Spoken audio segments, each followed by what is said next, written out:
What's up guys, it's me Jeremy. You know, when it comes to League of Legends, champions that can one-shot are definitely my absolute favorite type of champions to play these days. You know, I love that feeling of just jumping in on someone, blowing them the hell up, and just walking away.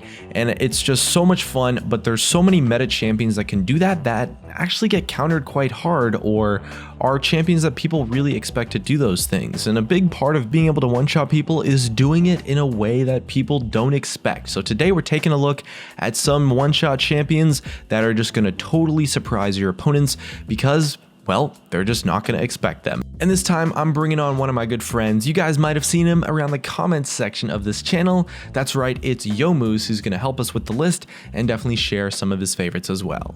And of course, just a heads up, when we do say one-shotting someone in this video, we don't really mean literally one-shotting them. It's mostly just killing them instantly with one combo, or, you know, blowing them up, killing them really quickly, killing them before your opponents can do anything about it. You guys get the idea. It's not literal one-shots, but it's definitely still fair to call them that. And definitely, if you guys enjoyed the video, hit that like button and let's begin. Starting off with the list, we have full AP Sejuani. Definitely one of my favorites. You know, a lot of the tanks in League of Legends are super underestimated when it comes to their actual burst damage, because pretty much everyone is used to really only seeing their base damage being factored into fights. Most of the tanks actually have pretty decent ability power ratios, and Sejuani's definitely the front runner of that. I mean, every one of Sejuani's abilities has a ton of base damage, and more importantly, a ton of AP scaling. And considering the crowd control that she can pump out as well, that means she can actually one-shot people quite consistently and pull off some amazing combos. The trade-off with her is that she kind of has a little bit high cooldowns, which means, well, you can't one-shot people super often, but when you do, it's super surprising. It's going to take people off guard like crazy. And although Sejuani kind of needs to get into melee range to deal most of her damage, her ultimate's a great gap closer. It's going to lock people down as well as her Q, so you really have plenty of time to pick a target and just send them back to the fountain.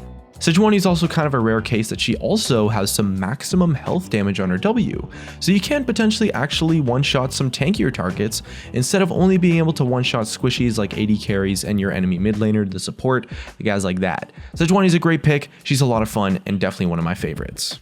Hey guys, Youmuus here, and today we're going over some unusual assassins, my specialty. Big shout out to Jeremy for letting me on, and we're going to start off with number 7, which is a very unusual pick that is full AD Sion. Sion's Q when fully charged has stupid AD ratios, reaching up to 195% AD and 300 base damage. This is pretty hard to pull off however, but if you happen to charge it in a bush and someone carelessly walks in, you can delete most AD carries and mid laners without even using your ultimate. Late game, once you have full build, if you can hit a long range ultimate, the stun from that will let you charge up a full Q. Pretty strong against one person, but if you catch an entire team with this, it's almost always game over. In conclusion, Sion being mainly played as a tank makes him a very surprising burst champion. The damage from his kick can be unloaded in seconds, and has built-in CC to help land itself. Some notable pickups are Tiamat and Duskblade. Tiamat just helps you animation cancel your autos and Q, and Duskblade helps you finish off low health enemies after your upfront burst. Also, a big mistake I make often when playing this is not priming my W when I'm setting up for a kill. This is really important for those clean 100-0 assassinations. The next champion on our list is probably my personal favorite to play, and that's full AP Sona. Sona's probably the single squishiest champion, at least on our list today, and a lot of people kind of avoid playing her because it's a little bit difficult to position with her, and her wave clear kind of makes their laning phase struggle a little bit. But with all that said, she has just a ton of power, even without items really, thanks to her power cord. And a well-played full AP Sona in the mid lane can be super hard to play against because she has so much damage in early fights. Not only does she have the burst of the power cord combo with her Q and ultimate, but she also has quite a decent amount of sustain damage because her cooldowns are really low. She's got nice sustain for a great laning phase. And I mean, so many people are used to playing against support Sona because that's quite a meta pick, but imagine if you took that support Sona, stuck her in the mid lane, and just picked up a ton of ability power instead. It really works out, it does so much damage, and it just leads to some really funny moments in the game. And no one expects Sona to flash in on them and just one-shot them instantly, but with a ton of AP, her ultimate does insane damage, comboed with the Q, comboed with the Lich Bane or maybe Luden's Echo, you can easily one-shot squishy targets before they escape with the crowd control on her ultimate as well. And it's a ton of fun for those of you guys that like playing full AP supports, so definitely try it out sometime and let me know how it goes. Coming in hot at number 5 is Piltover's most handsome inventor, and that's Jace. While building Jace full damage isn't too uncommon, not many people utilize the full power that is Armor Pen Jace. Foregoing the scaling mana build, you can get an early Ghostblade and Duskblade and have amazing mid game poke and a really strong all-in. Jace's burst is commonly overlooked since he plays top lane, where he struggles to finish off most tanks, but if you play Jace in the mid lane, you'll see that full combo from Jace is more than enough to kill most enemies. His 2-part kit allows you to take advantage of his amazing base damages, which also scale really nicely with the build we will be going with.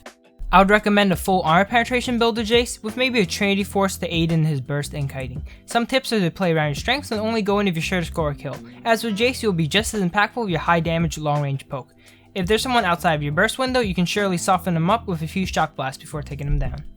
And our next pick on the list is going to be full Ap Alistair, and this one is honestly just gross. I mean, no one's ever going to expect Alistair to deal any amount of damage, but the thing is that he doesn't really lose his ability to tower dive at all when he doesn't build tank items. You know, his ultimate gives him so much added tankiness and it lets him avoid so much damage that not only are you going to be one-shotting people, you're still also going to be pretty tanky in general. So overall, you can get away with building full damage on him and still be super difficult to kill. He has a 120% AP scaling on the Headbutt Pulverize combo, and because you stay alive so long, you can honestly kind of just run Medgies really if you wanted to, because you can stack it quite reliably. I mean, Ap Alistair can definitely work in the top lane, in the mid lane. Overall, the heal's really hard to deal with, and the combo gives him a great laning phase. You can also kind of play it in the bot lane too, to be honest. All it really takes is one combo and a couple of auto attacks and trampling. You're just going to clean up the enemy AD carry if you've got enough ability power, and it's definitely super surprising because people are always just expecting to get crowd control. No one ever is going to be expecting an Alistair to deal damage, but when you're building AP, oh man, you're going to be killing people. Number 3 is my personal favorite on the list, and that is Hecarim. Hecarim's most successful playstyles in the past are always tanky, but the way we'll be building him today will surely change that. There are 2 ways to assassinate with Hecarim. The first one is with the Trinity Ghostblade Warrior build, which gives you amazing burst and sustained damage with rampage and auto attacks. The second would have to be my signature hybrid Hecarim build, where you go Runic Echoes and Gunblade to make use of Hecarim's amazing AP ratios, while abusing the early game power of Runic and Gunblade's activatable bursts. Which build you should use depends on the situation. The first one is definitely more consistent, but the second one snowballs a little bit heavier but falls off mid to late game. The combination of Hecarim's R and E with something like Ghost On gives him incredible kill range. He can often split the enemy team with his ultimate and kill key targets in the midst of the confusion, making him a great assassin.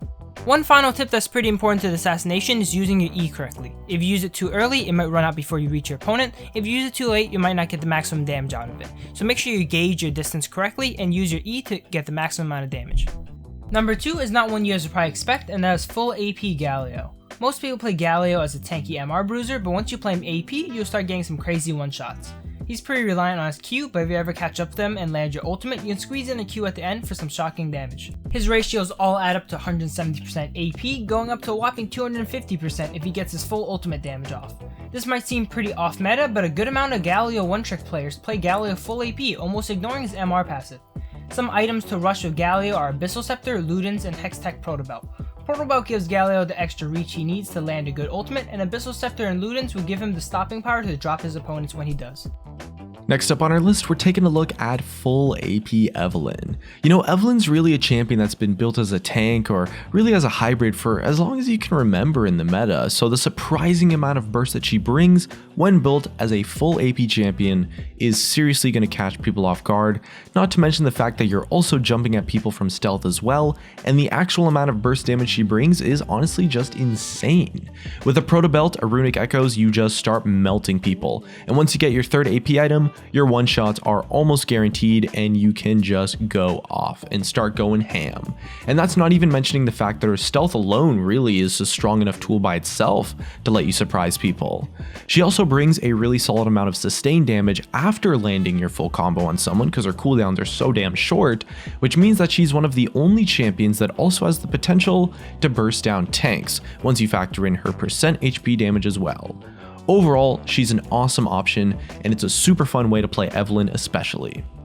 Before I go, I want to thank Jeremy again for letting me on to do this. It's been such an honor. If you guys want to check out some of my content, I make videos on innovative builds, cheesy tactics, epic montages. It really just depends on how I'm feeling that week. So yeah, that's about it. It's Youmuus signing out. Back to you, Jeremy. And that's just about going to wrap it up. I do want to give a huge shout out to Youmuus for helping me out with the video today. Definitely check out his channel. There's going to be a link in the description or an annotation on your screen. And looks like that's going to be it for me. If you guys enjoyed the video, drop a like, subscribe if you want. Thanks for watching, and I'll see you guys next time.